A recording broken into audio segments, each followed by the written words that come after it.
आदाब नाज़रीन, सजदों के एवज फिरदौस मिले ये बात मुझे मंजूर नहीं। बेलोस इबादत करता हूँ, बंदा हूँ तेरा मजदूर नहीं।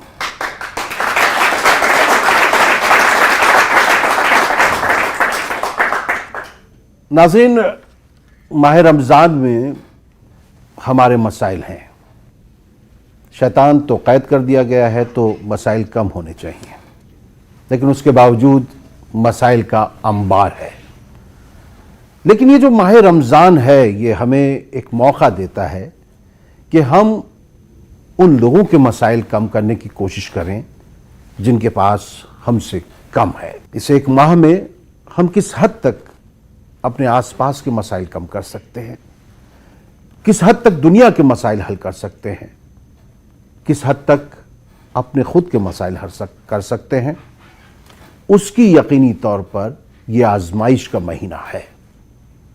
आप सबको रमज़ान बहुत बहुत मुबारक हो।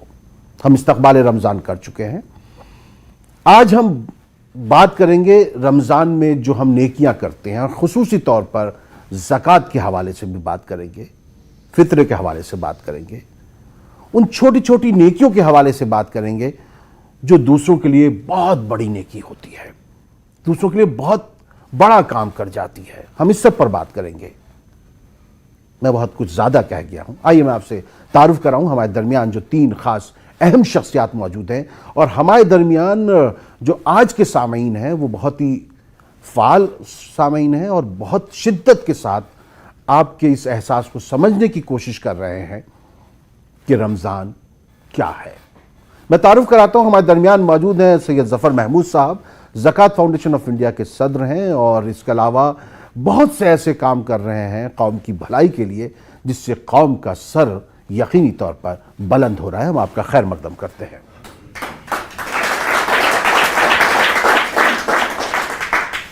इसके अलावा हमारे दरमियान मौजूद हैं असद खान फलाही साहब, इस्लामी स्कॉलर हैं। हम आपका भी खैर मकदम करते हैं।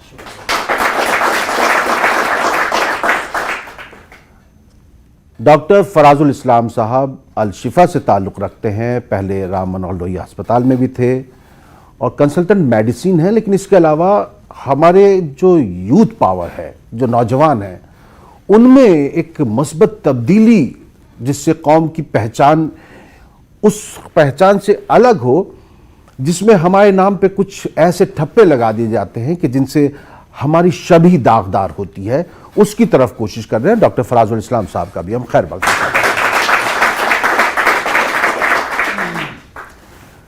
असद साहब, रमज़ान में एक नेकी का सवाब जो है 70 नेकियों से होता है। उन नेकियों में कौन कौन सी ऐसी नेकियां शामिल हैं जो हमें और बुलंद बना सकती हैं अमली तौर पर? जिस तरह नमाज मुसलमानों पर फ़र्ज़ की गई है और नमाज अल्लाह का हक़ है, उसी तरह ज़कात भी फ़र्ज़ की गई है मुसलमानों पर, और ये बंदों का हक़ है। अगर जिस तरह से नमाज छोड़ने में इंसान को गुनाह का एहसास होता है, उसी तरह जो लोग ज़कात नहीं अदा कर रहे हैं उनको ये सोचना चाहिए कि वो माशरे का हक़ जो है छीन रहे हैं। अगर आप इसको पिछली तारीख़ उम्मतों में देखेंगे तो बाइबल में भी इसका जिक्र मिलता है, मसीह अलैहिस्सलाम के बारे में उनकी इंजील में पढ़ेंगे तो उसमें भी मिलता है, और फिर कुरान में भी जब बनी इस्माइल जब बैतुल्लाह की तामीर कर रहे थे तो उनसे कहा कि अपनी ज़ुर्रियत को, अपने अहलो अयाल को नमाज की तलकीन करो और ज़कात की तलकीन करो। जिस तरह नमाज 4 फ़र्ज़ है ज़ोहर की, उसी तरह ज़कात वो हिस्सा है जो फ़र्ज़ कर दिया गया है कि इतना तो आपको देना ही देना है। इसके अलावा आपको इन्फाक की जितनी ज़्यादा जनरोसिटी और सखावत और फयाज़ी की बात कुरान के अंदर आपको पढ़ने पे मिलेगी अगर आप कुरान का मुताला करते हैं, और इस्लाम के अंदर मिलेंगे। और ज़कात का जो कॉन्सेप्ट है वो यही है कि वो disparity between rich and poor can be reduced. उसमें जो अमीर और गरीब का जो एक हिस्सा है उस तकसीम को कम किया जा सके। इसीलिए ज़कात मिनिमम जो है वो तो फ़र्ज़ कर दी गई है कि अगर इतना आपने नहीं दिया तो आपको सज़ा दी जाएगी। और सूरह तौबा में बड़ी सख्त वईद अल्लाह ताला ने बयान करी है कि क़यामत के दिन सोने, चूंकि सोना और चांदी उस जमाने के अंदर करेंसी का एक वो हुआ करता था, तो मिसाल इलस्ट्रेशन के तौर पे दी गई है कि सोने और चांदियों से इनकी पेशानियां और पीठें दागी जाएंगी और कहा जाएगा ज़ूक़ू, अब मज़ा चको इस माल का जिसको तुम जमा करते थे। तो इस बात को हमेशा ख्याल रखना चाहिए। इस्लाम ने जो क्राइटेरिया दिया है, हाल, मुस्तकबिल, ज़ाती और कारोबारी ज़रूरियात से जो कुछ भी ज़ायद है वो माशरे का हक है, वो माशरे पे हक खर्च करना है हर मुसलमान की, जो अल्लाह पे यकीन और एतमाद रखता है उसकी जिम्मेदारी है। फराज साहब, जिस तरह से ज़कात हम लोग देते हैं, जो बात फलाही साहब ने कही कि जो डिस्पैरिटी है वो दूर हो, मुझे वो जो दूरी है वो कम होती नज़र नहीं आ रही है। अगर हम ज़कात दे रहे हैं तो हमें ऐसा महसूस हो रहा है कि लोग जितने गरीब थे उतने ही गरीब रह जाते हैं, जो जितने अमीर थे उतने अमीर रह जाते हैं। तो क्या ज़कात के निज़ाम में कुछ हमारे यहाँ परेशानी है कि जिस वजह से कुछ ऐसे लोगों के पास जा रही है, या उस ज़कात जो सलीके से तकसीम नहीं हो रही? मैं इस बात का कायल हूँ कि ज़कात को हम लोग चैनलाइज नहीं कर पा रहे। शायद डॉक्टर ज़फ़र साहब इस बात से मेरे इत्तेफाक रखेंगे, और शायद इनकी फाउंडेशन बनाने का यही एक वजह रही हो कि हम ज़कात को चैनलाइज नहीं कर पा रहे हैं कि मैंने अगर कुछ ज़कात निकाली है तो मैं हर किसी को तकसीम कर देता हूँ, थोड़ी थोड़ी ज़कात अपनी सबको बांट दी। उसकी वजह से ये होता है कि जिसको ज़कात बांटी वो दूसरी जगह फिर जाएगा अपनी ज़कात को लेने के लिए और ज़कात मज़ीद पैसे लेने के लिए, उसकी अभी ज़रूरत पूरी नहीं हुई है।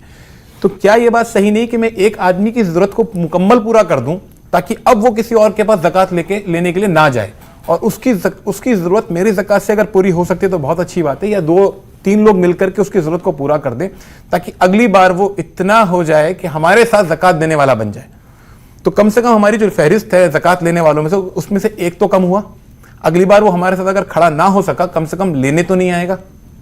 तो इस तरह का कुछ चैनलाइज सिस्टम हमको बनाना चाहिए। काफ़ी हद तक मैं देख रहा हूँ कि बन चुका है और लोग काफ़ी हद तक अब कोशिश कर रहे हैं, अपने अपने लेवल पे लोग कोशिश कर रहे हैं। तो अगर ऐसा चैनलाइज करके हम रखेंगे तो मुझे मुमकिन है, उम्मीद है कि इंशाल्लाह ये हम इस डिस्पैरिटी को कम कर पाएंगे। ज़कात जो है वो रियासत का हक है, यानी अगर मुस्लिम ममालिक होते हैं और मुस्लिम स्टेट होते हैं और वहाँ पे जो ज़कात दी जाती है वो स्टेट का हिस्सा होता है। जैसे इनकम टैक्स हम देते हैं उसी तरह ज़कात जो है वो ली जाती है, और फिर स्टेट जो है वो इसको इक्वली वेलफेयर में जितने भी मसारिफ हो सकते हैं इंसानी फलाह बहबूद के लिए उसमें खर्च कर सकती है। स्टेट का ये हक है। लेकिन चूंकि इन्होंने जो बात कही, और ज़फ़र साहब की जो ज़कात फाउंडेशन है वो बिल्कुल सही है कि हम अनऑर्गेनाइज्ड वे में ज़कात निकाल रहे हैं, सदकात निकाल रहे हैं। अगर आप इसको अगर कैलकुलेशन करें कि हमें सरकार और गवर्नमेंट की किसी इमदाद की जरूरत ही नहीं पेश आएगी, जितनी ज़कात हमारे यहाँ निकल रही है अगर उसका प्रॉपर यूटिलाइजेशन कर दिया जाए तो सरकार की किसी एड की और किसी दूसरी इमदाद की जरूरत नहीं पड़ेगी। हमारी खुद की ज़कात इतनी अच्छी है, निकल रही है कि वो उससे हमारी जो अपनी कम्युनिटी है उसके फलाह बहबूद के हर तरह के, चाहे तालीमी इदारे कायम करने हो, चाहे मेडिकल इंस्टीट्यूशंस कायम करने हो, या और इस तरह की गुरबा की, मिस्कीन की और यतीमों की मदद करनी हो। मसला यही है कि हमने उसको ऑर्गेनाइज वे में, हमें मगरिब से सीखना चाहिए सर। मगरिब ने इसी चीज़ को, यानी यूरोप में आप जाएं तो उन्होंने बेहतरीन उम्दा इदारे कायम कर दिए हैं, इसको मुनज़्ज़म कर दिया है। और एक साथ और जो चीज़ हमने कही, इन्होंने इज़्ज़त नफ्स मजरू नहीं होती वहाँ पे किसी शख्स की। यहाँ पे जो है जब आप ज़कात देते हैं हम, तो हमें इस बात का ख्याल रखना चाहिए, बहुत सारे लोग करते हैं इस बात का ख्याल, मैं इस बात कहें कि सामने वाले की इज़्ज़त नफ्स यानी उसकी डिग्निटी, उसकी सेल्फ रिस्पेक्ट जो है वो मजरू नहीं होनी चाहिए। हमें किसी की मदद करते वक्त भी यही ख्याल करना चाहिए और ज़कात देते वक्त भी यही ख्याल। नहीं, अभी बात करेंगे कि लोगों को। ज़फ़र साहब, आपकी ज़कात फाउंडेशन ऑफ इंडिया जो है वो बहुत काम कर रही है, काफ़ी बड़े लेवल पे भी काम कर रही है। आपको क्या महसूस होता है कि क्या ज़कात को चैनलाइज करना चाहिए, जो बिखरा हुआ मामला है उसको किस तरीके से एक नुक्ते पर लाया जाए जिससे कि जो बात फलाही साहब कह रहे हैं कि फिर हमें किसी चीज़ की ज़रूरत ही नहीं पड़ेगी, क्या ऐसा मुमकिन है? ज़कात की जब उसका जो तसव्वुर आया शुरू में कुरान के ज़रिए, तो जो पहली आयत उतरी थी इस ताल्लुक़ से वो इन हालात में थी कि ग़ज़वे में, लड़ाई में जाना था हुज़ूर सल्लल्लाहु अलैहि वसल्लम को, और उन्होंने कुछ साथियों से अपने कहा था चलने के लिए, तो उसमें से कुछ लोग बहाना बना के रुक गए थे। लेकिन जब हुज़ूर सल्लल्लाहु अलैहि वसल्लम तशरीफ़ ले गए उसके बाद उन्हें एहसास हुआ कि हमने तो बहुत गलती की। तो उन्होंने, अच्छा वो बड़े पैसे वाले लोग थे, उन्होंने अपने को खंबे में बांध लिया और कहा हम अपने को नहीं खोलेंगे जब तक हुज़ूर सल्लल्लाहु अलैहि वसल्लम आएंगे, वो हमें माफ़ कर दें, वही खोलेंगे, तभी खाना पीना भी नहीं किया। खैर غزوے سے واپس تشریف لائے اور معلوم ہوا تو انہوں نے ان کو کھولا اور یہ معاف کر دیا. تو ان لوگوں نے کافی مال و دولت تحفے میں حضور صلی اللہ علیہ وسلم کو پیش کیا. تو ان کو یہ تھا کہ اب مجھے کیا کرنا چاہیے, وہ سوچ رہے تھے. تو آیت اتری کہ ان سے جو دے رہے ہیں وہ لے لو اور جو ضرورت مند لوگ ہیں ان کو اس طرح سے بانٹو. تو آپ دیکھیں کہ تو جو اس کی جینیسس ہے, جو شروعات ہوئی ہے زکوٰۃ کی, وہی آرگنائزڈ وے میں ہوئی, منظم طریقے سے. وہ یہ نہیں ہوا کہ ان سے کہو کہ وہ فلاں فلاں کو دے دیں, ان سے لے لو اور جو ضرورت مند ہے ان کو دے دو. اس میں ایک اور بھی جو ابھی مولانا فرما رہے تھے, وہ ایک پہلو اور بھی اس سے کور ہو جاتا ہے. زکوٰۃ کی بیوٹی, خوبصورتی یہ بھی ہے کسی بھی صدقے کی بھی, کہ اگر داہنا ہاتھ دے تو بائیں ہاتھ کو پتہ نہ چلے. بالکل. تو اس کے اندر سیکریسی بھی ہے, جس کو مل رہا ہے وہ شرمندہ نہ ہو, دینے والا جو ہے اس کے بھاؤ نہ بڑھ جائیں وغیرہ وغیرہ. تو وہ سب تو جو آپ نے بات پوچھی وہ تو تنظیم ہی اس کی اسپرٹ ہے. زکوٰۃ کے بارے میں اگر ہم سوچیں کبھی بات کریں تو ہمیں بڑی تصویر دیکھنا بڑا ضروری ہوتا ہے. انفیکٹ اسلام کا کوئی بھی اصول ہے اس کو آپ تو بڑی تصویر اس کا دیکھنا بڑا ضروری ہوتا ہے کہ یہ کیوں آیا, یہ پروویژن ایسا کیوں ہے. تو پہلے میں آپ کو ایک اقبال کے 2 مصرے سناتا ہوں. وہ کہتے ہیں, اور یہ زکوٰۃ کے تعلق سے خاص طور سے, کہ تمیز بندہ و آقا فساد آدمیت ہے. اگر بندہ اور آقا ہو گیا الگ الگ اور اس میں جو ہے وہ تمیز ہونے لگی, تمیز مینس ڈفرینسیشن, تفریق, تو اسی سے آدمیت کا سارا فساد ہے. حذر اے چیرہ دستاں سخت ہیں فطرت کی تعزیریں. مطلب یہ ہے کہ تم جو بیسک کانسیپٹ ہے, جو تصور ہے اسلام کا, جو اللہ کا جو پیغام ہے, اس کی جو اسکیم ہے, اس کو پوری طرح سمجھ لو اور اس کے بعد پھر. ورنہ ہوتا یہ ہے کہ 2.5% زکوٰۃ دینا ہے تو زیادہ تر لوگ حساب اسی میں لگانے میں وقت نکال دیتے ہیں کہ 2.5% سے بڑھ نہ جائے کہیں. لیکن جبکہ اس کی روح جو ہے, جو اس کی اسپرٹ ہے, وہ تبھی معلوم ہو سکے گی جب بڑی تصویر دیکھی جائے. حضور صلی اللہ علیہ وسلم نے فرمایا انما الاعمال بالنیات, motive determines the value of all conduct. یعنی کہ نیت طے کرتی ہے کہ جو تم کر رہے ہو وہ دیکھنے میں جو کیا کر رہا ہے انسان سمجھ سکتا ہے کہ فلاں چیز کر رہا ہے, لیکن اللہ جانتا ہے کہ اس کی نیت کیا ہے, کیوں کر رہا ہے. مولانا علی حجویری کے بارے میں سب لوگ جانتے ہیں, وہ حج کے لیے تشریف لے جانا چاہتے تھے, جوتے بناتے تھے, اسی سے پوری عمر کمائی کی اور پیسے جمع کیے کہ اب کی میں حج کے لیے جاؤں گا. سالوں سال سے کر رہے تھے, لیکن 2 دن پہلے معلوم ہوا کہ پڑوس کے اندر بچے 3 دن سے فاقے میں ہیں اور وہ مجبوراً جو ہے وہ مرے ہوئے جانور کا گوشت کھا رہے ہیں. تو انہوں نے اپنی ساری رقم جو جمع کی تھی پوری عمر, وہ سب لے جا کر پڑوسی کو دے دی. تو وہاں پر کہتے ہیں کہ جب عرفات کا دن تھا تو کوئی بزرگ تھے جو انہوں نے اللہ تعالیٰ سے یہ پوچھا اپنے خیالوں میں کہ اللہ, کہ وہ نہیں جانتے تھے کہ مولانا حجویری کا یہ قصہ. تو انہوں نے کہا اللہ تعالیٰ اتنے یہاں لاکھوں لوگ ہیں, کس کا حج سب سے زیادہ آپ نے قبول کیا؟ ان کے کان میں آواز آئی علی حجویری, جبکہ وہ حج کرنے گئے ہی نہیں تھے. سبحان اللہ. تو انما الاعمال بالنیات, یہی چیز زکوٰۃ کی بھی ہے. اس کے لیے بڑی تصویر دیکھنا بہت ضروری ہے. بڑی تصویر کیا کیا ہے؟ ساری دولت, ساری کائنات, ساری زمین, سب چیز جو ہے وہ اللہ کی ہے. اونرشپ جو ہے اللہ کی ہے. ہم جو ہیں انسان کچھ دنوں کے لیے یہاں آئے ہیں, کچھ دنوں کے لیے کچھ چیز کچھ لوگوں کے پاس رہتی ہے, تو ہم اس کے کسٹوڈین ہیں, اس سے زیادہ ہم کچھ نہیں ہیں. ٹرسٹی شپ ہے. تو اسلام کا جو اکنامک سسٹم ہے, جو اقتصادی نظام ہے, اس کو جب تک ہم نہیں سمجھیں گے تب تک ہم زکوٰۃ, صدقات وغیرہ کی اہمیت کو ہم سمجھ نہیں سکتے. حلال و حرام بتایا گیا ہے. میں وقفے کے بعد لوٹ کے آؤں گا, آپ سے بہت کچھ سننا ہے, آپ کو روک نہیں رہے, بس یہ تھوڑا سا تعطل ہے کیونکہ ہماری مجبوری ہے وقفہ لینا, اور کچھ بھی مجھے درکار نہیں ہے, لیکن میری چادر میرے پیروں کے برابر کر دے. لوٹ کر آتے ہیں مختصر وقفے کے بعد. خیر مقدم ہے. رات کو جیت تو پاتا نہیں لیکن یہ چراغ کم سے کم رات کا نقصان بہت کرتا ہے.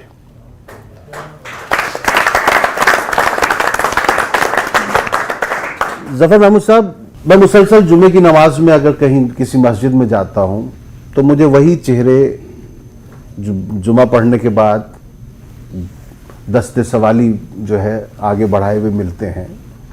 سبھی لوگ ان کی امداد بھی کرتے ہیں, لیکن وہ چہرے نہیں بدلتے, ان کی زندگی نہیں بدلتی ہے. کچھ چہرے اچانک نماز کے بیچ میں کھڑے ہو جاتے ہیں جیسی نماز ختم ہوتی ہے, ان کے پاس میڈیکل کے سرٹیفکیٹس وغیرہ ہوتے ہیں اور وہ علاج کی غرض سے آئے ہوئے ہوتے ہیں. کچھ کو اپنی بیٹیوں کی شادی بیاہ کرنا ہوتا ہے, کچھ اس انداز سے ہوتے ہیں, تو وہاں پر کہیں نہ کہیں دل میں ایک بے چینی سی بھی آتی ہے کہ پتہ نہیں یہ صحیح ہے یا غلط ہے, یا اس طرح کا جو چیزیں ہوتی ہیں.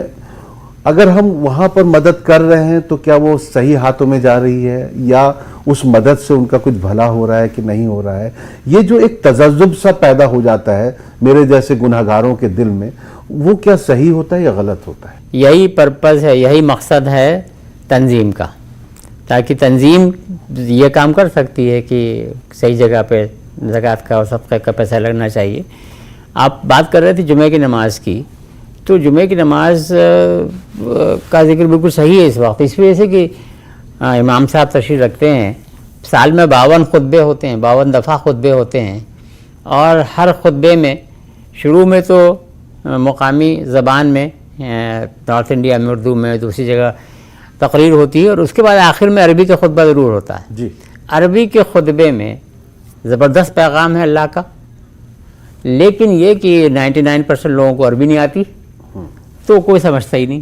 میں نے حساب لگایا ہے کہ جس کو پوری عمر ملے 90-95 سال کی, وہ پوری اپنی عمر میں 4000 دفعہ جمعہ کا خطبہ سنتا ہے, لیکن جب وہ قبرستان جا رہا ہوتا ہے تو اس کو خبر نہیں ہوتی ہے کہ اس خطبے میں پیغام تھا کیا. اس وجہ سے, اور جبکہ اس کا عام طور سے جو آخری جہاں خطبہ ختم ہوتا ہے وہ سورہ نحل کی آیت نمبر 90 ہے, جس کے لیے یہ کہا گیا ہے کہ اگر پورا, مفسرین نے لکھا ہے کہ اگر پورا قرآن نہیں اترا ہوتا, صرف یہ آیت اتری ہوتی تو بھی اللہ کا پیغام مکمل تھا. لیکن اس پیغام میں کیا ہے, پیغام کیا دیا گیا ہے, وہ جب لوگوں کو معلوم ہی نہیں ہوگا تو اس پہ عمل کیسے کریں گے؟ تو وہ اسی کا اثر ہے جو آپ کہہ رہے ہیں کہ چہرے کے ویسے ہی ہیں. سمجھنا یہ ضروری ہے کہ انسان, مقصد حیات, انسان کو اللہ تعالیٰ نے کیوں بنایا, ورنہ فرشتے بہت تھے ان کی عبادت کرنے کے لیے, تو ہے تو یہاں بھی کہ عبادت کرنے کے لیے بنایا, لیکن یہاں ایک جگہ 11.7 میں 11.7 میں اس کو ایکسپلین کیا اللہ میاں نے کہ یہاں اعمال صالح تمہیں اس طرح کے کرنے ہیں تاکہ ہم تمہارا ٹیسٹ کر سکیں کہ تم میں سے کون بہتر طریقے سے دوسرے انسانوں کی زندگی کو بہتر بنانے کے لیے کوشش کر رہا ہے. تو یہ جب مقصد حیات لوگوں کی سمجھ میں آنا شروع ہو جائے گا, اس کے بعد پھر زکوٰۃ کا مفہوم, صدقے کا مفہوم اچھی طرح سے سمجھ میں آنا شروع ہو جائے گا. اور میں آپ سے کہہ رہا تھا کہ پوری اسکیم سمجھنا ضروری ہے. مثلا قرآن میں یہ بھی ہے کہ سرکولیشن آف ویلتھ, یعنی کہ جس طرح سے انسان کے جسم کے اندر خون کا دوران چلتا رہتا ہے, اگر خون کہیں 1 سیکنڈ کے لیے ذرا سا بھی رک جائے تو جان کے لالے پڑ جاتے ہیں. اسی طرح سے اللہ تعالیٰ کا یہ بھی حکم ہے کہ دولت جو ہے, سماج کی جو ملت کی دولت ہے, وہ پوری ملت میں اس کو گردش کرتے رہنا چاہیے. یہ بھی لوگوں کی سمجھ میں نہیں آتا ہے. ربا کا مفہوم ہی زیادہ تر لوگ نہیں سمجھ سکتے. تو ایکچولی کمی ہماری ہے, میری کمی. ربا ہے جس کو کہ لوزلی اردو میں بیاج یا سود کہا جاتا ہے اور انگریزی میں انٹرسٹ کہا جاتا ہے, لیکن یہ تینوں الفاظ قرآن میں نہیں ہیں. قرآن میں جو لفظ ہے وہ ربا کا ہے, اس کو سمجھنا اور قرآن کا پورا حق ادا کرنا ربا حرام ہے. تو ہم خالی یہ سوچ لیتے ہیں ہم نے سود حرام کر دیا, چھٹی پا گئے ہم. نو, اس کا مفہوم سمجھنا, اس کی بڑی تصویر سمجھنا بڑا ضروری ہے. تو اسی زکوٰۃ کا نام جو کیوں رکھا گیا؟ زکوٰۃ کا نام کیا ہے؟ زکوٰۃ کا مطلب تزکیہ نفس, پاک کرتا ہے. انسان کو بھی پاک کر رہا ہے اور اس کی دولت کو بھی پاک کر رہا ہے, اس کی پوری زندگی کو پاک کر رہا ہے. سبحان اللہ. تو اس چیز کو سمجھنا بڑا ضروری ہے. اور جو مین کانسیپٹ ہے, جو الٹیمیٹ تصور ہے, وہ حضور صلی اللہ علیہ وسلم نے ایک لفظ میں بیان کر دیا, الفقر فخری. مجھے اپنے فقر کے اوپر, فقر کے مطلب ڈیپریویشن, یعنی کہ میں دنیاوی اعتبار سے لوگ یہ سمجھ سکتے ہیں کہ میں غریب ہوں یا میرے پاس پیسے کی کم, مال و دولت کی کمی ہے. اگر میرے پاس مال و دولت کی کمی ہے تو یہ میرے لیے فخر کا مقام ہے. یہ اسپرٹ یہ جب لوگوں کے اندر آئے گی تو اس میں یہ ہے کہ جو قربانی ہم سوچتے ہیں کہ ہم نے بکرا ذبح کیا, قربانی ہو گئی, میسج یہ ہے ہی نہیں. اور اس زمانے میں بکرا ذبح کرنے کے لیے کیوں کہا گیا؟ اس لیے کہ اس زمانے میں مویشی کی اونرشپ جو تھی وہی سب سے بڑی دولت تھی. تو اگر وہ اسپرٹ سمجھ لینا ہے تو آج کی مرسیڈیز کار اپنی قربان کرو, وہ ہے اصلی چیز. یہ وہ جذبہ, وہی جذبہ جب سمجھ میں آئے گا. कोई आपसे पैसे लेके जाए, शराब पी ले, जुआ खेल ले, तो हमें ये भी तो पता होना चाहिए कि हम किसको दे रहे हैं। तो उसका कोई ना कोई एक ऐसा निजाम इसीलिए बेहतर बनाना होगा। सबसे पहले रिश्तेदारों में तलाश करना चाहिए हमारे को। मैं हमेशा अक्सर ये बात कहता हूं कि देखिए, मुझे बहुत ही कम ऐसे खानदान मिले हैं जिसमें पूरे का पूरे खानदान के अंदर प्रॉस्पेरिटी और फरावानी मिल जाए आपको। आप देख लीजिए, किसी से पता चंद काउंटेबल होंगे वो, नहीं तो आप ये देखिएगा हर एक के खानदान के अंदर कुछ, किसी की शादियां रुकी हुई हैं, किसी के मेडिकल जैसे डॉक्टर साहब है, किसी की बीमार है, कोई और तरह की जरूरियात है, किसी का छत नहीं है, किसी कुछ। तो इस तरह की चीजें जब हम ज़कात दे रहे हो तो हम सबसे पहले अपने माशरे में, अपने रिश्तेदारों में देखें कि मेरे रिश्तेदारों में कौन है, और उसके बाद फिर मैं जहां रह रहा हूं, जैसे मैं अगर नोएडा में रह रहा हूं तो मैं देखूं कि मेरे आसपास के लोग कौन हैं जो ज़कात के ज्यादा मुस्तहिक। यहाँ एक वक्त है मुख्तसर वक्फे का, हम लौट कर आएंगे वक्फे के बाद और इस गुफ्तगू को जारी रखेंगे। हमारे मसाइल में आज हम बात कर रहे हैं ज़कात के मसले को लेकर, और इसके अलावा भी जो ऐसे लोग हैं उनके बारे में जिनको हमारी मदद की ज़रूरत है, उनके बारे में बात कर रहे हैं। 100 पुश्त से फ़कीर हूँ ये जानते हैं लोग, मैं आज भी अमीर हूँ ये जानते हैं लोग। लौट कर आते हैं इस मुख्तलिफ वक्फे में। आपका एक बार फिर खैर मकदम है। हम आज बात कर रहे हैं उन लोगों के बारे में जिन्हें हमारी इमदाद की ज़रूरत होती है। बादशाहत सी आ गई तुझ में, किन फ़कीरों के बीच बैठा था। हमारे दरमियान एक सवाल पूछने के लिए मौजूद हैं। जी, मेरी आपसे गुजारिश ये है कि जिस तरह से हमारे खेतों में पेड़ होते हैं, उन पेड़ों को हम ऐसे ही खड़ा रहने देते हैं, क्या उसकी ज़कात किस हिसाब से हम निकालना शुरू करें और किस तरह से निकालना शुरू करें, ये आप हमें बताइए। आपने बहुत ही बेहतरीन सवाल पूछा है। ये कहना चाहता हूं, जैसे लोग कहते हैं कि काम सब गैर जरूरी है, जो सब करते हैं, लेकिन हम कुछ नहीं करते हैं, देहात वाले गजब करते हैं। आपकी नजरों में सूरज की है जितनी अजमत, हम चरागों का भी उतना ही अदब करते हैं। तो हम अदब करना ये चाहते हैं, हम ये समझना जानते हैं कि रुपया ही नहीं, ये जो हमारा पेड़ बाग बगीचा खड़ा है, इसका क्या तरीका बनाना चाहिए हमें। मुनव्वर साहब इन्होंने बहुत ही बहुत ही अच्छा सवाल जो मतलब है। अब मैं इसमें वादे कर दूं कि इस्लाम ने 2 तरह की ज़कात रखी है। पहली माल की ज़कात जो है उसको लिए तो पूरा बताया कि कितना 1 साल का वक्फा होना चाहिए, और आप इतने चांदी और इतने सोने के करीब के हो तो आप ज़कात के वो हो जाते हैं, देने आपके ऊपर फ़र्ज हो जाती है। अब आइए पैदावार की ज़कात, जिसकी आप बात करें, प्रोडक्शन की ज़कात। बहुत सारे फुक़हा ने इसके ऊपर वर्क किया, बहुत लंबी बहस हो जाएगी मुझे लगता है मुनव्वर साहब, और आप मुझे कम से कम 5 मिनट तो ज़रूर दीजिएगा ताकि मैं इस सवाल का पूरा मुतमईन इनके जवाब दे। 2.5 में काम हो जाएगा, चलें फिर मैं कोशिश करूंगा।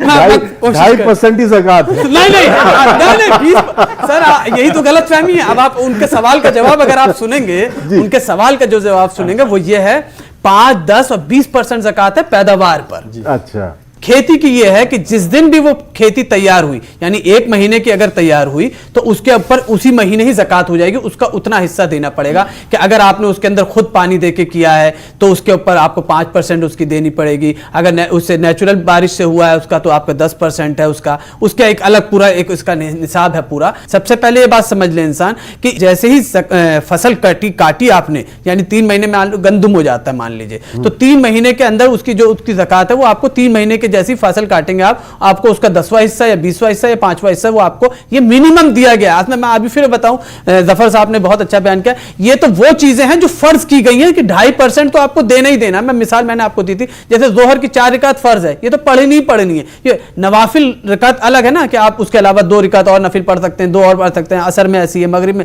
इसी तरह से ज़कात का मामला में, ज़कात जो है वो इन्फाक का मामला है, यानी खर्च करने के लिए। ये तो इसलिए कहा गया कि ये मिनिमम हर एक के ऊपर कर दिया जाए यूनिफॉर्मिटी के लिए कि 2.5% तो सबको देना ही देना है, इससे कम के तो किसी की गुंजाइश ही नहीं है कि कोई बच पाए। इसी तरह से पैदावार के लिए कह दिया कि ये खेती की पैदावार जो है 5%, 10% और 20% जो उसका है, ये इतना निकालना ही निकालना है आपको। मैं आपको फिर वही बता रहा हूं जो सूरह तौबा के अंदर बहुत सख्त वईद आई है कि क़यामत के दिन उनको सोने और चांदी से उनकी पेशानियों को और उनके पीठों को दागा जाएगा और कहा जाएगा कि ज़ूक़ू, चखो इस माल का जायका जो तुम दुनिया में जमा करते थे। मैं आज भी कह रहा हूं कि अपनी जाती कारोबारी और हाल और मुस्तकबिल की जरूरत से जो कुछ भी है वो माल माशरे का हक है। क्योंकि ये सवाल कुरान से पूछा गया तो अल्लाह ताला ने इसका जवाब दे दिया। यसअलूनका माज़ा युनफ़िक़ून, मैंने आपसे पहले भी, वो लोग पूछ रहे कितना खर्च कर दें भाई। उन्होंने कहा कि जितना भी आपके पास जरूरत से जायद है वो सारा माशरे का और समाज का हक है, वो दूसरे के लिए। एक शेर अल्लामा इकबाल का है कि दर्द दिल के वास्ते पैदा किया इंसान को, वरना ताअतों के लिए कुछ कम न थे करो बयां। यानी इंसानी दर्द दिल के लिए, यानी एक दूसरे की दर्द को, उसके गम को हम शरीक होने के लिए पैदा किया है। नहीं तो इबादत के लिए तो यह हदीस है कि रोजाना 70,000 فرشتے اس کے عرش میں موجود ہوتے ہیں جن کا دوبارہ نمبر نہیں آنے والا قیامت تک. یہ فرشتوں کی تعداد اور اس کی عبادت کی وہ ہے. تو میرا طریق امیری نہیں فقیری ہے, خودی نہ بیچ غریبی میں نام پیدا کر. تو زکوٰۃ کے معاملے سے میں بھی یہی ہے کہ ہمیں ہاتھ پھیلانے سے اچھا ہے کہ ہمیں خود ایسے لوگوں کو تلاش کرنا چاہیے جو لوگ مانگتے نہیں ہیں لیکن ان کے چہروں سے پہچان. قرآن کہہ رہا ہے کہ جو لوگ ہاتھ نہیں پھیلا رہے ہیں لیکن ان کے چہروں سے تم اندازہ لگاؤ کہ وہ ضرورت مند ہیں اور ان کی ضرورتوں کو جا کے پورا کرو. وہ کہتے ہیں کہ اچھے عیسیٰ ہو, مریضوں کا خیال اچھا ہے, ہم مرے جاتے ہیں کہتے ہو کہ حال اچھا ہے. ڈاکٹر صاحب, ڈاکٹروں کے لیے بھی کچھ معاملہ ہے ایسا جس میں زکوٰۃ کا کوئی اچھا کانسیپٹ ہو کہ مفت علاج کریں ایک سال, کچھ اس طرح کی چیز ہے آپ کے یہاں؟ میں ایک چھوٹی سی مثال پیش کرتا چلوں اس بارے میں کہ میں نے پچھلے سال ایک چیریٹیبل او پی ڈی سٹارٹ کری تھی. تو میری والدہ نے مجھے موٹیویٹ کرنے کے لیے کہا تھا کہ تمہارا صدقہ بھی یہی, تمہارا زکوٰۃ بھی یہی, جسٹ ٹو موٹیویٹ می, تاکہ میں اس پہ پیچھے نہ ہٹوں. تو ڈاکٹر ایسے بہت سارے لوگ کوشش کرتے ہیں اور ہم لوگ کر رہے ہیں کہ ہفتے میں 1 دن باندھ لیا یا ہفتے میں 2 دن باندھ لیے یا مخصوص کوئی وقت کسی ایک دن میں باندھ لیا کہ بھئی ہم نے 2 گھنٹے کے لیے یا 1 گھنٹے کے لیے مفت علاج کرنا ہے. تو یہ بالکل ایسا کام ہو رہا ہے اور ہم لوگ کرتے ہیں اور کرنا بھی چاہیے. جو جس لائق ہے وہ اپنی زندگی سے اتنا وقت جو ہے اپنے سماج کے لیے دے. ظفر محمود صاحب, آپ تو بہت کچھ کر رہے ہیں سماج کے لیے. آپ جو یو پی ایس سی وغیرہ کے لیے, سول سروسز کے لیے جو لوگ تیار کرتے ہیں, اور آپ ایک پالیسی میکنگ میں جو ہے ہماری قوم کو لے کر آ رہے ہیں. تو آپ کو کیا لگتا ہے کہ زکوٰۃ فاؤنڈیشن آف انڈیا کتنی زیادہ حقدار ہے لوگوں کی زکوٰۃ کے لیے؟ مجھے نہیں لگتا کہ میں اس سلسلے میں آپ کو کوئی جواب دوں گا, اور دینا بھی نہیں چاہیے. حکم ہمیں یہ ہے کہ عمل بولنے چاہیے. جی. تو عمل جو ہیں وہ سب کے سامنے ہیں, اور ورنہ جو کمی ہو اس میں ویب سائٹ میں پڑھ لیں, zakatindia.org. ڈاکٹر صاحب سے ابھی جو آپ پوچھ رہے تھے جی کہ وہ اس سلسلے میں کیا کرتے ہیں, تو میں آپ کو یہ عرض کروں کہ ڈاکٹر کا تو معاملہ ایسا ہے, پیشہ ایسا ہے کہ وہ مریض کو مسکرا کے دیکھ لے وہی صدقہ ہے. تو یہ ایکچولی اسی سے ٹھیک ہو جاتا ہے. واہ واہ. ابھی جو مولانا فلاحی صاحب نے تھوڑا بیان کیا, جو سورہ نحل کی آیت ہے جو خطبے میں بیان کی جاتی ہے آخر میں, اس میں عدل اور احسان کا ذکر آیا. تو میں تھوڑا سا اس کے سلسلے میں عرض کر دوں کہ عدل یہ ہے کہ جو آپ کو اپیرنٹلی بظاہر لگ رہا ہے کہ ہاں یہ تقاضا ہے حالات کا, اس حساب سے آپ نے کر دیا. اللہ میاں کہتا ہے ٹھیک ہے فائن, کسی کو سزا دینا ہے تو ٹھیک ہے, کسی کو بدلہ دینا ہے تو ٹھیک ہے, اچھا نیگیٹو یہ وہ سب طرح کا ممکن ہے. تو جو اللہ آپ سمجھتے ہیں اللہ کو پسند آئے گا وہ کہتا ہے وہ عدل ہو گیا آپ. لیکن پھر اللہ میاں کہتا ہے کہ اگر تم اپنے کو اٹھا کر کے اس لیول سے کہ ہمارا حق تو یہ ہے کہ ہم یہ کریں, لیکن اس سطح سے اٹھا کر کے اوپر لے جاؤ اور زیادہ اچھا کرو, تو اس کو میں تفصیل میں نہیں جاؤں گا, تو وہ احسان ہے. تو یہ میں آپ کو اس وقت بیان کر رہا ہوں کہ جو زکوٰۃ ہے 2.5% وہ عدل ہے. اور جو آپ مولانا نے فرمایا قل العفو, یعنی کہ پوچھا گیا کہ کتنا خرچ کرنا چاہیے, تو کہا کہ جتنا ضرورت سے زیادہ ہو سب. تو جو 97.5% بچا ہے اس میں سے تھوڑا سا اپنے لیے روک کر باقی دینا, خرچ کر دینا ضرورت مند لوگوں کے اوپر, وہ احسان ہے. یہ کانسیپٹ جو ہے قرآن کا سمجھنا بڑا ضروری ہے. اور یہ جو آیت مولانا نے 2 بار کوٹ کی ہے آپ کو, آپ سب لوگ جا کر کے پڑھیے گا. سورہ بقرہ کی آیت نمبر 219 ہے, وَيَسْأَلُونَكَ مَاذَا يُنْفِقُونَ قُلِ الْعَفْوَ. یہ بڑا ضروری ہے, یہ لوگوں سے چھپی ہوئی ہے. یہ علامہ اقبال کی شاعری پڑھتے پڑھتے میری سمجھ میں بات یہ آئی, جو حرف قل العفو میں پوشیدہ ہے اب تک, 5 سے 75-80 سال پہلے انہوں نے شعر کہا, جو حرف قل العفو میں پوشیدہ ہے اب تک, اس دور میں شاید وہ حقیقت ہو نمودار. لیکن افسوس کی بات یہ ہے کہ ابھی تک وہ نمودار ہوئی نہیں ہے. لیکن اس کے اوپر غور کرنا بڑا ضروری ہے. دیکھیے جن لوگوں نے میتھمیٹکس پڑھی ہوگی جہاں سمجھ جائیں گے, ایک ہوتا ہے ارتھمیٹک پروگریشن, 1 2 3 4 5 6 7 8, یہ ارتھمیٹک پروگریشن. ایک ہوتا ہے جیومیٹرک پروگریشن, 2 دونی 4 4 چوک 16 16 16 ہم 256, ہے نا, کتنی تیزی میں بڑھ رہا. تو زکوٰۃ جو ہے اگر مال آپ کا بڑھے گا تو زکوٰۃ ارتھمیٹک پروگریشن میں بڑھے گی. لیکن جو قل العفو کا حصہ ہے باقی 97.5 میں سے, وہ جیومیٹرک پروگریشن میں بڑھتا ہے. تو وہ اس کے اوپر جو ضرورت مند لوگ ہیں ان کا حق ہے. یہ قرآن کہہ رہا ہے بار بار یہ ان کا حق ہے. دوسری چیز جو اللہ میاں کہتے ہیں کہ تمہیں جو سب سے زیادہ چیز پسند ہو وہ دو. है ना। तुम जो है बिल्कुल अल्लाह के बहुत पसंदीदा बंदे बनना चाहते हो, तो तुम्हारे पास जो चीज़ें हैं उनमें से जो तुम्हें सबसे अच्छी चीज़ लग रही है वो दे दो ज़रूरतमंद को। आप सोचिए, कहीं आपको इसकी मिसाल ही नहीं मिलेगी। लेकिन ये सब बार बार जो कहा जा रहा है वो इस वजह से कहा जा रहा है ताकि जो बुनियादी कॉन्सेप्ट है वो हम समझ लें। हमारे घरों के पास में और गांव में, शहरों में तमाम गरीब लोग रहते हैं और बहुत से भूखे मर जाते हैं। उनके घरों पर छत भी नहीं है और उनके घरों में नल भी नहीं है गांव के अंदर। और हम लंबी लंबी बात तो करते हैं मगर फ़िक्र हमें समाज का नहीं होता। और माँ, बहनें, भाई, कोई दवाई से, कोई भूख से, कोई पढ़ाई से, कोई किसी ना किसी उससे कभी ना कभी वो आत्महत्या कर लेता है, कोई पेड़ पे लटक जाता है, कोई पंखे से लटक जाता है। ये हमारे समाज के अंदर और घरों के अंदर होता है।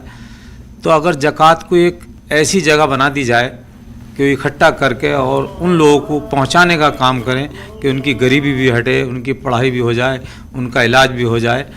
अगर कोई हमारे उलमा या यहाँ के ज़िम्मेदार लोग इसको मजबूती ढंग से इस काम को करें, वही सेंट्रलाइज करने वाली बात कह रहे तो हैं मैं कि उसी ज़कात बात को पे किस आ रहा तरह हूँ। सेंट्रलाइज किया जा सके। इतना बड़ा मुल्क है हमारा हिंदुस्तान, हमारा मुल्क अजीज़, इतना बड़ा वतन अजीज़ है कि यहाँ कोई चीज़ सेंट्रलाइज नहीं हो सकती। हुकूमत भी सेंट्रलाइज नहीं है ना। जितने सब स्टेट्स हैं वहाँ अलग है, डिस्ट्रिक्ट अलग है, सब जगह।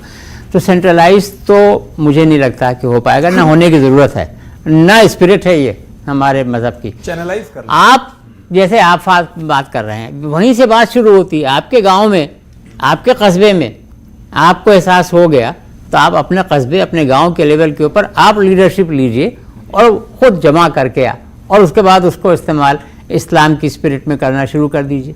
उसी तरह से सब लोग अपने अपनी जगह शुरू कर दें, तभी बात बढ़ेगी। कोई एक शख्स एक जगह बैठ करके पूरा निज़ाम, और फिर ये कि काहे का निज़ाम, खाली हिंदुस्तान का या खाली यूपी का या खाली दिल्ली का है ना, या खाली तमिलनाडु का। क्यों? इसलिए कि ये सब जो खत्ते हैं ये कोई अल्लाह ने तो बनाए नहीं है, ये तो इंसान के बनाए हुए हैं। आज से 10,000 साल पहले कुछ और था, 10,000 साल बाद कुछ और होगा। तो असली चीज़ जो है कि मिल्लत इस्लामिया जो है वो जहाँ जहाँ मकामी तरीक़े से रह रही है वहाँ के लोगों को इनफरादी तौर के ऊपर, ये आप गौर करें, मैं इनफरादी कह रहा हूँ, जो खिदमत खल्क़ की बात हो वहाँ हम का लफ्ज़ न कहें, मैं का लफ्ज़ कहें कि मैंने ये काम किया या नहीं किया, बजाय इसके कि मैं यहाँ से छुट्टी पा जाऊँ कह करके कि हाँ आप ये कर लीजिए, आप ये कर लीजिए, फलां ये नहीं करता, हम ये नहीं कर रहे। जहाँ हमने हम कहा तो हम सोचते हैं जिम्मेदारी 99% दूसरी की चली गई। तो बराए मेहरबानी सब लोग मैं का इस्तेमाल करें जहाँ तक खिदमत खल्क़ की बात है। बस यही हल है इसका, तो इंशाअल्लाह आपके लेवल के ऊपर। नाज़रीन, यहाँ वक्त है, एक मुख्तसर वक्फे का, लौट कर आएंगे, इस बातचीत को जारी रखेंगे। हमारे पास दवा कम, दुआ ज़्यादा है, इसीलिए तो हमें खौफ खुदा ज़्यादा है। आज हम रमज़ान के हवाले से और ख़ुसूसी तौर पर ज़कात के हवाले से बात कर रहे हैं। कोई सवाल पूछना चाहते हैं? जी भाई। आपने बताया, और इस्लाम भी इसी चीज़ को कहता है कि अपने क़ुर्ब जवार में, अपने रिश्तेदारी में जो है सबसे पहले ज़कात अदा कर देना चाहिए। लेकिन हमारे ही करीब में और संपर्क में बहुत सारे ऐसे लोग रहते हैं जो गैर मुस्लिम होते हैं या किसी और मज़हब से ताल्लुक़ रखते हैं, उनको ज़कात देना कैसा है? देखिए, कुरान बहुत अच्छा सवाल है। अच्छा सवाल है। कुरान ने जो आयत इसके लिए इस्तेमाल करी है वो ये कहा है, इन्नमा सदकातु लिल फुक़रा वल मसाकीन। फ़ुक़रा और मसाकीन के लिए ना तो उन्होंने मुस्लिम लफ्ज़ का इस्तेमाल करा ना गैर मुस्लिम का इस्तेमाल करा कुरान ने। कुरान कहता है जो भी फ़कीर होगा, जो भी मिस्कीन होगा, वो जो है ज़कात का और सदकात का और आपकी मदद का हकदार होगा। उसका क्राइटेरिया ये है कि वो मिस्कीन हो, वो गरीब हो, ये है। बल्कि ज़कात तो इब्ने सबील के लिए भी इस्तेमाल हुआ है कि मुसाफिर तक के लिए, कि अगर कोई हमारे गांव में मुसाफिर आ गया, उसका रास्ते सामान लुट गया, जो आजकल जैसे वो एक अलग चीज़ हो जाती है कि उसमें अताई कितने, फ्रॉड कितने, फेक कितने, लेकिन ज़कात इब्ने सबील के लिए भी इस्तेमाल करी गई है, के लिए भी है, मुअल्लिफ़तुल क़ुलूब के लिए भी है, तालीफ़ क़ल्ब के लिए, कि इंसान अगर लग रहा है कि हाँ ये इस्लाम के दायरे से निकल जाएगा या कुछ हो जाएगा, उसके दिल की दिलजोई के लिए भी ज़कात दी जा सकती है और दी गई है हज़रत उमर रज़ियल्लाहु ताला अन्हु के ज़माने तक। तो इस तरह की चीज़ें इस्लाम ने कभी कोई क्राइटेरिया नहीं किया। इस्लाम ने इंसानियत को किसी दूसरे हिस्से में तकसीम नहीं करा है। इसलिए फ़ुक़रा, मसाकीन जो कोई भी हैं, वो अगर गरीब हैं तो आपकी ज़कात के मुस्तहिक हैं। हमारे करीब में बहुत बड़े ऐसे लोग होते हैं जो अपने हिसाब से ज़कात निकालते हैं और ज़्यादा होती है, और जैसे वो कारोबारी डूब गया, उस कारोबारी को उठाना या उससे कारोबार करना कहाँ तक जायज़ है? मतलब कोई कारोबार कर रहा था, कोई इंसान, कोई व्यापारी था, उसका कारोबार डूब गया, अब डूब गया, अब आप कह रहे हो कि उसको ज़कात से उसकी मदद करना किस हद तक जायज़ है? और बिल्कुल की जा सकती है, बिल्कुल इसमें कोई हक, इसमें कोई वो नहीं है कि अगर किसी इंसान की, इसमें किसी भी चीज़ में, बल्कि अगर किसी को जॉब के लिए भी हो या किसी और का बिजनेस शुरू करना हो या किसी इस तरीके, देखिए इस्लाम बात करता है इंडिपेंडेंट बनाने की। इस्लाम ने इसीलिए सबसे पहले, देखिए इस्लाम अल्लाह का कहा कि भले आप देने वालों में से, लेकिन अल्लाह का शुक्र अदा करना चाहिए इस जज्बे के साथ कि अल्लाह तेरी तकसीम और तेरी स्कीम है कि आज मैं देने वालों में हूं। हो सकता था कि मैं लेने वालों में भी होता, कि मैं हाथ फैलाने वालों में होता और मुझे देने वाला कोई और होता। तो इस जज्बे के साथ हमेशा देना चाहिए कि ना तो मैं अल्लाह पे कोई एहसान कर रहा हूं, ना माशरे पे कोई एहसान कर रहा हूं कि अगर अल्लाह ने मुझे माल दिया है तो ये तो अल्लाह की तकसीम और अल्लाह की स्कीम का नतीजा है कि उसकी इनायत है कि उसने मुझे इस लायक बनाया कि आज मैं देने वालों में हूं। मुमकिन था कि मैं लेने वालों में खड़ा होता। और इस तरीके की हालात अगर आ जाए तो उस हालात में ज़कात दी जा सकती है। यह है कि अगर एक इंसान है, मैं आपको मिसाल देता हूं कि एक इंसान है, ज़कात का मुस्तहिक है, पता लगा 10 लोगों ने उसको दे दी ज़कात, अब उसके पास इतना माल जमा हो गया कि अब अगले साल उसके ऊपर ज़कात फर्ज हो जाएगी। ज़कात जब हम देते हैं तो हमें पता होना चाहिए कि किस तरह के लोग मुस्तहिक हैं ज़कात के लिए, किन किन लोगों को हम ज़कात दे सकते हैं। और दूसरा सवाल ये है कि अगर इसको चैनलाइज्ड करने की कोशिश की जाए तो कैसे करें? ब्रॉडर सेंस में बता रहा हूं आपको कि ज़कात हर ज़रूरतमंद मुस्तहिक है और इंसानियत की किसी भी फलाह बहबूद के काम के लिए ज़कात का पैसा इस्तेमाल किया जा सकता है। इंसानियत की, माशरे की, चाहे वो हॉस्पिटल बनाने हो, स्कूल बनाने हो, चाहे प्याऊ बनाना हो, चाहे राहगीरों के लिए सराय बनानी हो या इस तरह के कुछ भी काम अगर करने हो तो वो ज़कात के लिए इस मद में से इस्तेमाल किए जा सकते हैं। ये तो आ गया आपका पहले सवाल।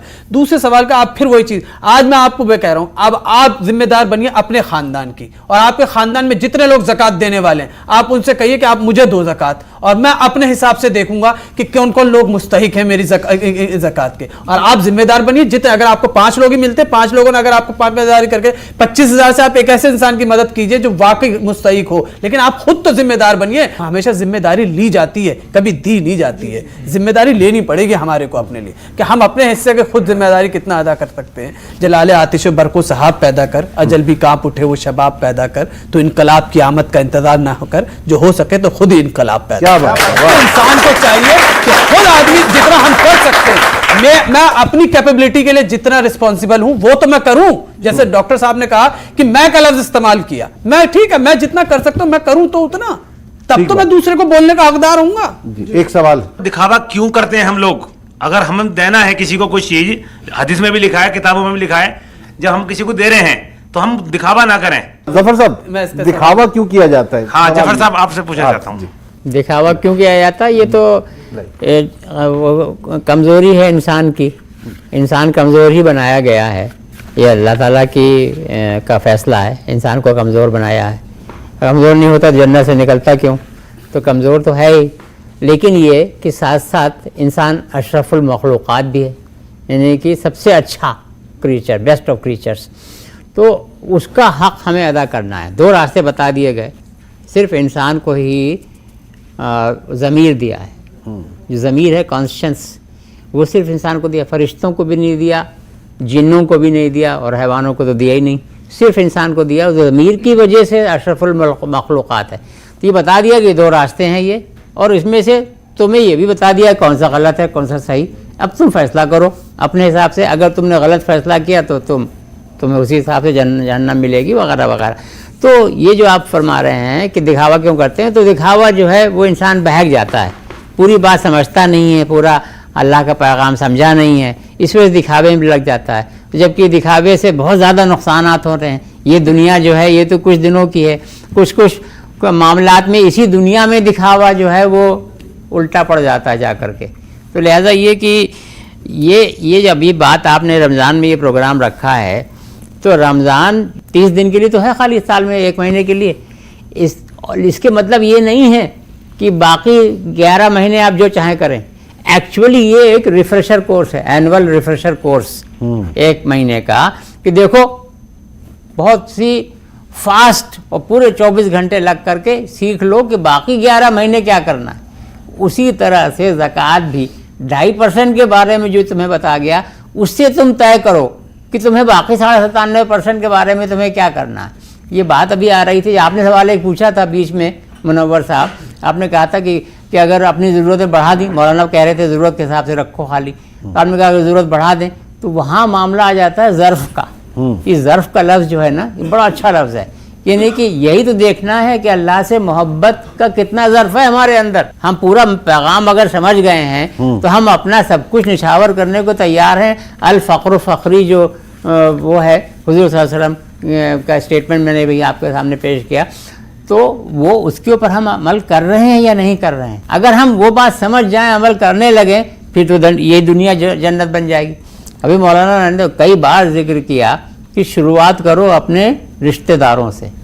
تو یہ بھی آپ سب لوگ سمجھ لیں برائے مہربانی، جو قرآن کا پیغام ہے وہ یہ ہے کہ جو آپ کا نیوکلیئر فیملی ہے، ماں باپ بچے بھائی بہن، یہ نیوکلیئر فیملی، یہ سماج کی، اسلام میں سماج کی یونٹ نہیں ہے اکائی. سماج کی یونٹ وہ ہے جو مولانا نے بتایا، اس کے لیے وہ ایکسٹینڈڈ فیملی ہے، لارجر فیملی. اس کے لیے مسئلہ ظفر صاحب یہ ہے، اس کے لیے لفظ جو استعمال ہوا ہے قرآن میں وہ ہے مودۃ القربہ. سارے جتنے لوگ رشتہ دار ہیں، چاہے بلڈ کے ذریعے، خون کے ذریعے، چاہے شادی کے ذریعے، وہ سب لوگ ملا کر کے ایک یونٹ بنتی ہے. ان میں آپس میں ڈیموکریٹیکلی اپروچ کر کے سب کو برابر لیول پہ لانا، یہ اسلام کا پیغام. نہیں دیکھیں، آپ رشتہ دار کی بات کر رہے ہیں تو کوئی شاعر کہتا ہے عجب سلگتی ہوئی لکڑیاں ہیں رشتہ دار، الگ رہیں تو دھواں دیں، ملیں تو جلنے لگیں. تو ہمارے سماج میں جو رشتوں کی جو آزمائش کا ایک دور یہ چل رہا ہے، اس میں آدمی رشتہ داروں کی کہاں امداد کرتا ہے. فوراً نہیں، اس کا ایک منٹ سن لیے جواب. حضور صلی اللہ علیہ وسلم سے یہ بات جو آپ نے کہا ہے، یہ ان کے ایک صحابی نے کہی تھی کہ حضرت آپ فرما رہے ہیں کہ رشتہ دار کے ساتھ برتاؤ اچھا کرو. وہ فلاں میرا رشتہ دار ہے، میں تو برابر اچھا برتاؤ کیے جاتا ہوں، وہ مجھے لفٹ ہی نہیں مارتا بلکہ الٹا کرتا ہے اس کا.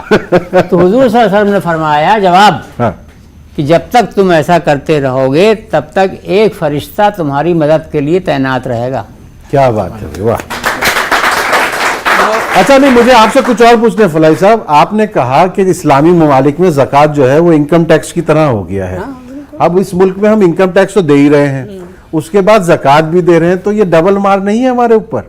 تو اب آپ کو دیکھیں، میری رائے تو میں تو اپنی رائے نہیں، میں تو فقہا کی رائے کروں گا جنہوں نے اس بات کے جواز دے دیا ہے کہ اگر آپ انکم ٹیکس دے رہے ہیں تو اس کے بعد آپ کیلکولیشن کر لیں کہ آپ کی زکوٰۃ کا حصہ اس میں سے کتنا نکلتا ہے اور آپ کی زکوٰۃ اس کے اندر ادا ہو جائے گی. انکم ٹیکس بھی بیسیکلی اگر آپ دیکھیں تو کس لیے ہوتا ہے، لیتی ہے اسٹیٹ ہم سے فلاح و بہبود کے لیے، یعنی ہمارے روڈ بنیں گے، اس سے ہاسپٹل بنیں گے، اسکول بنیں گے، ہمارے اور دوسرے جرائم کو کنٹرول کرنے کے لیے، اور دوسرے یہ ساری چیزیں جو ہیں وہ انکم ٹیکس کے ہی ذریعے لی جاتی ہیں. اور زکوٰۃ کا بھی اصل مقصد یہی ہے، زکوٰۃ کسی اور مقصد سے نہیں لی جاتی. یہ تو انسان کو ترغیب دینے کے لیے، اس کو رغبت دینے کے لیے کہ دیکھو پاکیزگی ملے گی اس سے تمہارے کو روح کو. اگر ہم انکم ٹیکس دے رہے ہیں، اس میں نیرو مودی پیسہ لے کے چلا جائے تو پھر وہ ہمارا پیسہ غلط جگہ تو نہیں استعمال ہو جائے. دیکھیں اب آپ سنیں، آپ مکلف، اب آپ نے پھر وہی بات کر دی. ابھی آپ نے بہت بہترین بات کری تھی وہاں بیٹھ کے، میں نے آپ مکلف صرف اتنے ہی بات کہے ہیں سر جتنا آپ کے اندر کیپیسٹی، آپ کے اندر قدر ہے. آپ نے اب کسی کو زکوٰۃ دی، اگلے دن اس نے جا کے جوئے میں اڑا دیا، تو پھر آپ تھوڑی اس کے لیے مکلف ہوئے. آپ اس بات کے مکلف تھے کہ آپ تحقیق کرتے، آپ انویسٹیگیشن کرتے، آپ مطمئن ہوتے، کنونس ہوتے کہ ہاں یہ شخص جو ہے میری زکوٰۃ کا مستحق ہے. اب آپ نے دے دیا. بس آخری بات ظفر صاحب، ایک آخری بات ان کی، میں ذرا ان کے سوال کے جواب دے دوں منور صاحب، چونکہ یہ واقع وہ ہے کہ دیکھیں دکھاوا اس لیے نہیں ہے، اسے دکھاوا نہیں کہتے، اس کو سمجھنے کا فرق ہے. اسلام میں دو عبادات ہیں، ایک فرض اور ایک نفل. یعنی جس طرح فرض نماز کو کہا گیا کہ آپ مسجد میں ہی ادا کرو گے، نفل نماز آپ گھر میں جا کے پڑھو، کتنی پڑھنی ہے آپ کو یہ دکھانے کی ضرورت نہیں ہے. اسی طرح زکوٰۃ فرض ہے تو یہ دکھا کے دینے کی ہے تاکہ دوسروں کو اس کو احساس ہو. دکھا کے اس کے اندر فالس وینٹی نہیں آنی چاہیے، جھوٹا دکھاوا نہیں آنا چاہیے. لیکن صدقات اور خیرات جو خود زکوٰۃ کا یہ قصہ ہے وہ اس خاموشی کے ساتھ دینی چاہیے کہ کسی کو بھی نہ پتہ لگے. لیکن زکوٰۃ میں اس لیے جو دکھاوا آ گیا ہے کیونکہ زکوٰۃ کا ایک طرح سے جواز دیا گیا ہے کہ آپ اپنی زکوٰۃ بتا کے دے سکتے ہیں. لیکن یہ ضروری بھی نہیں ہے کہ اگر آپ کسی ضرورت مند کی مدد کر رہے ہو اس کو یہ بتائیں کہ یہ زکوٰۃ کا پیسہ، آپ کہہ دو کہ بس میں آپ کی مدد کر رہا ہوں، کافی ہے. زکوٰۃ تو اللہ دے. آخری بات یہاں میں دستور ہند کو بھی لاؤں گا. اس کے اندر جو رہنما اصول ہیں، ڈائریکٹر پرنسپلز، اس کے اندر ایک رہنما اصول ہے جو کہ پوری طرح شریعت بلکہ قرآن کا ہی سمجھ لیے لفظ بلفظ اٹھا ہوا ہے، جو میں نے ابھی آپ کو کہا تھا कि गर्दिश करते रहना चाहिए दौलत को समाज के अंदर, ये डायरेक्टिव प्रिंसिपल में लिखा हुआ है कि wealth should keep on circulating. लेकिन आज़ादी के बाद से आज तक किसी भी हुकूमत ने उसके ऊपर जोर नहीं दिया, ना उसका कोई जिक्र किया, ना कुछ। तो अब आप कह रहे थे जो बात अभी मुझसे पूछ रहे थे कि नीरव मोदी लेके चला जाए, तो वहाँ वही आप वो बात प्रूव कर रही है जो मैं आपको पहले अर्ज कर रहा था कि पूरा जो मैसेज है पैगाम अल्लाह ताला का वो समझना बड़ा ज़रूरी है। आपने ज़कात तो समझ लिया, सदका समझ लिया, और आपने सोचा कि मेरा इस्लाम पूरा हो गया, नमाज पढ़ ली, ज़कात कर लिए, ये वो, वोट देने नहीं गए आप, तब भी आपका इस्लाम पूरा नहीं हुआ। ये अगर आप वोट देने के लिए जाएंगे, वोट देने वाले दिन को ये समझ करके कि ये मेरा दीनी फरीज़ा है कि मैं समाज को उसका हक दिलवाऊं, तो उसके हिसाब से फिर शायद वो प्रॉब्लम ना क्रिएट हो जो आप कह रहे हैं। चलिए नाज़रीन, बहुत अच्छी गुफ्तगू हुई रमज़ान में ज़कात के हवाले से भी, और बहुत अच्छी बातें इस वजह से हुई कि आज हमारी समझ में ये आ गया कि ज़कात हमारे मुआशरे के लिए कितनी अहम है, हमारी पूरी कौम के लिए कितनी अहम है, और इसके अलावा हम गरीब और गुरबा चाहे वो किसी भी मज़हब के क्यों ना हो, उनको हम अपनी ज़कात दे सकते हैं। और हमें इस महीने में ही नहीं, पूरे साल भर जो है दिल खोल के उन लोगों की मदद करनी चाहिए जो यकीनन हमारी मदद के मुस्तहक हैं। हमने इंसानों के दुख दर्द का हल ढूंढ लिया, क्या बुरा है कि ये अफवाह उड़ा दी जाए। अगले हफ्ते फिर मिलते हैं हमारे मसल में। आदाब।